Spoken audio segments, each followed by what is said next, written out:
Hey guys, welcome back. I hope you are having a wonderful, wonderful day today. This video is long overdue, like a year overdue. And in the fragrance space, there are lots of trends that come and go. There's lots of fragrances that get a lot of hype. There's a lot of houses that get a lot of hype. I feel like more so than ever, we are veering away from independent perfumers and focusing a lot on luxury houses.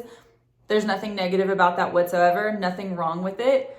So today I want to highlight an independent fragrance house and also an independent perfumer. The house I want to talk about today is Aromas de Salazar. I met this individual at Scent Explore last year. My husband and I were very taken back by his fragrances. He's so personable, he's so down to earth, he's so real. So Mike Salazar is the perfumer and the brand owner. He is based in California. He actually is a registered nurse by trade. He's an ER nurse. He talks a lot on his website and in person about how during the pandemic, like so many of us, he needed to exercise his creativity in some way, shape, or form to help cope with all of the trauma that was going on worldwide and in the hospitals during that time. He's completely self-taught. As of today, there are 14 fragrances that you can purchase from his website. I ordered a sample set from him earlier in the year, which then led me into purchasing a full bottle. At the time, his sample sets came like this. I need to get my blotters out of my hand. At the time, his sample set came in a box like this, and I ordered all of the fragrances that he had to offer. Upon looking at the website just now, it doesn't look like there's an option to purchase a sample set, but you can click individually on each fragrance and order a 3 ml spray sample, which is exactly what these are. So you can pick and choose which ones you want to request a sample of. So this one is not available on the website anymore, but I am going to talk about it because I have sampled it and have spent some time with it. I don't know if he's going to bring this back later, but this is Cafe Fiesta. As the name implies, this is a coffee fragrance. However, there is a good amount of pineapple in here as well. It's fruity, yet warm. It's not an overly sharp pineapple. It is sort of an overripe, very drippy, very syrupy pineapple, along with that coffee. If I had not read the name or the notes ahead of time, I don't know that I would really jump to coffee being the star of the show here. It really is like a warmed up, grilled pineapple. It's very, very warm. It's very, very sticky and very addictive. It is so, so good. And I really, really like this one. And I sincerely hope that he decides to bring this one back because I think a lot of people would really love this one. So that is Cafe Fiesta. The next one that I'm going to share with you is called Island Tobacco. This one is really, really interesting. So there is a good amount of tobacco deep in the base. This is not, with a name like Island Tobacco, it's not as tropical as you would think. It is a little bit fruity. It is kind of initially like a sharp, leathery kind of tobacco. You get a lot of really sharp, fruity notes high in the top of the fragrance.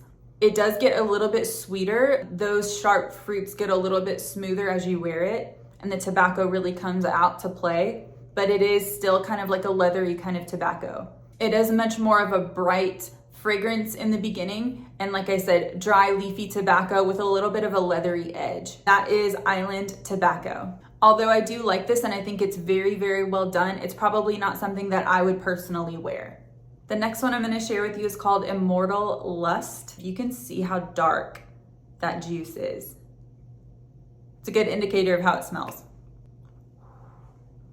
This is a heavy hitter. This is a deep, dark, dense floral. There's a lot of syrupy resins in here.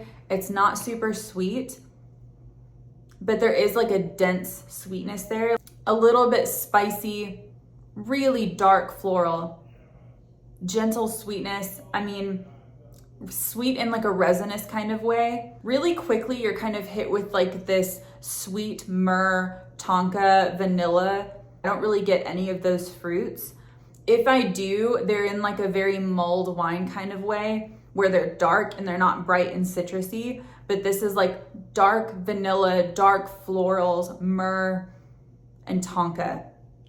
It's so good, but it demands cold weather in my opinion, and please do not put this on light colored clothing. That is Immortal Lust. I do really, really like this one.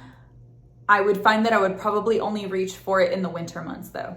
The next one that I want to share with you is another coffee fragrance, and this is Cafe Oud. This is probably the more dominant coffee forward fragrance that he has to offer. This is a realistic, very rounded, slightly sweet coffee. It's not creamy, it's not milky, nothing like that. It's not as forward as Follow from Kerosene. There's a lot more going on in this fragrance. There is a little bit of oud in here, but it's not funky. It's not animalic at all. It's also not too woody. It's got like a dark cardamom coffee kind of base to it. It's almost chocolatey in the dry down. So I'm thinking that's where the patchouli comes to play. It's coffee and chocolate, and it's so good. If you're a fan of coffee fragrances, I highly, highly recommend Cafe Oud. I would absolutely wear this, and I actually really, really enjoyed this on my skin. So that is Cafe Oud. The next one that I want to share with you is called Pineapple Sunrise. I very much get the idea that Mike enjoys working with pineapple. He takes such great care in showing how diverse ingredients can be, because none of these smell the same at all. Pineapple Sunrise is really, really good. This is a light, refreshing, super juicy pineapple, but it's not drippy and syrupy like the other one. Fresh and green, you definitely get like an apple kind of quality up top. This is probably the freshest one that he has to offer. This feels like it has a little bit of a musky base to it. There's some other fruits in here, but this is like a fresh, airy, very, very clean pineapple. Clean base. Like really fresh pineapple that you're getting a whiff of from down the beach. I don't know if I would wear it, but it's really, really pleasant smelling. And like I said, the freshest one that he has to offer that I've tried. The next one that I want to share with you is called Heavenly Tobacco. This is for you tobacco lovers, hardcore tobacco lovers. Initially, I did not like this, I'm not gonna lie, because it just felt very smoky at first. It felt like a smoky tobacco, which is not my favorite genre of that note. This one also feels a little bit leathery. It's a little bit rough and tumble. There are some animalic notes, which to me don't come off as funky or challenging. It really just gives like a warmth and a depth to the base of this fragrance. But the best I can describe it is it's a rough and tumble, slightly smoky kind of leather tobacco. The other tobacco that I mentioned was very leafy. This one is much more like dirty. It's a dirty tobacco. That is definitely for you true blue tobacco lovers. You absolutely need to try this one. I think it's a little bit too masculine for my taste, but I can definitely appreciate it. And I think my husband would absolutely love to wear this. So that is Heavenly Tobacco. Okay. The next one that I want to share with you is called Vanillic Fantasy. This one really surprised me, and if I'm super honest, it's changing since I sampled it last. It's not bakery vanilla. This is not the gourmand vanilla that you dislike. I think vanilla haters may still like this because the vanilla note is very much there. It is a vanilla with interest. This has a good amount of patchouli in it too, so it's a patchouli heavy vanilla. My favorite thing about this that I find really addictive is there's an apricot note in there that kind of sits in the back and it makes it very rounded. Apricot can be very sweet and candy-like sometimes, but it gives this warmth and this depth to the vanilla. And the patchouli makes it a little bit dirty, a little bit interesting, a little bit rough, but it is a super dark aged, almost boozy vanilla, but that apricot in there keeps it ever so slightly sweet so that it doesn't go too dark and too boozy. I'm really glad that he was very light-handed on the birch tar because sometimes it can go into gasoline territory for me. So keep that in mind. There's a lot of woods in here. There's a lot of stuff going on. But think deep, dark, rich, almost boozy vanilla with a tiny bit of apricot and lots of wood in the base and some patchouli. And that is what you get here. So if that sounds interesting to you, I highly recommend that you check out Vanillic Fantasy. The jury is still out for me whether or not I would wear this one. I really like it, and it's a very refreshing take on vanilla, but it might be a smidge too smoky for my taste. It might be too smoky for me. So maybe not my favorite, but it's not bad at all.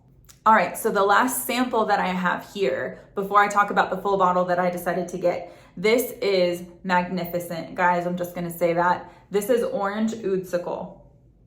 And yes, as the name would suggest, it is sort of a nod to an orange creamsicle, but done in the best way possible. I want to drink this juice. It is a super full-bodied orange. There's some almond in here. There's actually cream in here. This is like a candied orange at its finest. I'm gonna say it though, it's really not a gourmand. It's not overly gourmand, and even his website will tell you it's not meant to be a gourmand. It is like a nod to a gourmand DNA, but it's made so much better. There is oud in here, so it keeps it from being too juvenile. There's actually sweet orange and bergamot, so you really get that blast of orange in the beginning, and it dries down, and when you wear this on the skin, it becomes so warm and so creamy and so delectable, but that oud is ever present in the background as well, so it stays warm without becoming too sweet. It never ever goes too sweet. But I'm so impressed at his use of citruses, because his citruses last forever on the skin. And any one of these fragrances that I've mentioned, if you put it on clothing, it will smell this way until you wash your clothes. I'm not even kidding. It's candied orange, almond, creamy goodness on a bed of oud and vanilla cream. It's absolutely spectacular, and this is gonna be my next purchase, I promise you. So that is Orange Oudsicle. Last but not least, the fragrance that my first full bottle worthy fragrance from Aromas de Salazar was, no surprise, and that is Blueberry Morning. I say no surprise because I think by far this is probably his best-selling fragrance, and for good reason. Y'all, if you like blueberry, you have to run to get this fragrance. This is blueberry and saffron and oud. If you could have a blueberry oud muffin, that's what this would smell like. It's amazing for cold weather. The lasting power on this is monstrous, and it's almost not fair. The blueberry in here is so noteworthy because it's so complex. It's not just blueberry, it's deep, it's sweet, it's a little bit sharp at times, it's juicy, it's aged.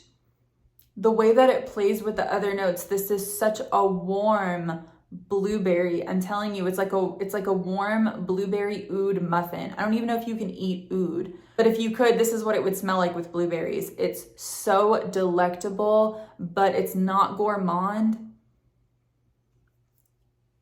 There's nothing like it. I've never smelled anything like this, and it made my jaw drop whenever I sampled it in person. And so it was a no-brainer. This one had to be mine. My next one is going to be Orange Oudsicle. He's a master with citrus. He really is. And the box says parfum on the concentration, and I believe it. I completely buy that. Presentation a little bit. So this is the box that all of his fragrances come in. They look like little books. I think that is really cool. It's also a magnetic box. Really satisfying. As Aromas de Salazar on the side there, the ingredients on the back, and then when you open it up, it actually has the notes listed. So I'll sit that there for a minute. So Spanish saffron, morning sweet blueberries, gardenia, and pure Cambodian oud. If you really enjoy blueberry and if you really enjoy oud, because that oud is present, but it's delicious in the way that it's done here. So in the best way possible, I don't think that Aromas de Salazar, any of them are safe blind buys, really. And I say that with the highest respect, because I've not smelled anything like his fragrances before. They are all incredibly unique. They're all handcrafted. They're so complex, and there's so many notes in each of them that I don't think any of them full bottle are safe blind buys. I'm a huge blind buyer, guys, but I don't think any of these are safe, but I definitely think they're worth sampling because they really tell a story on your skin. Definitely think he needs more love on social media. And you guys definitely need to check out his shop, and I will link everything down below. This is not sponsored. That is all I have for you today, guys. Thank you so much for hanging out with me and experiencing these fragrances with me. Please let me know if you've tried anything from this brand and what you think about them. Thank you so much, and I will see you in my next video. Bye.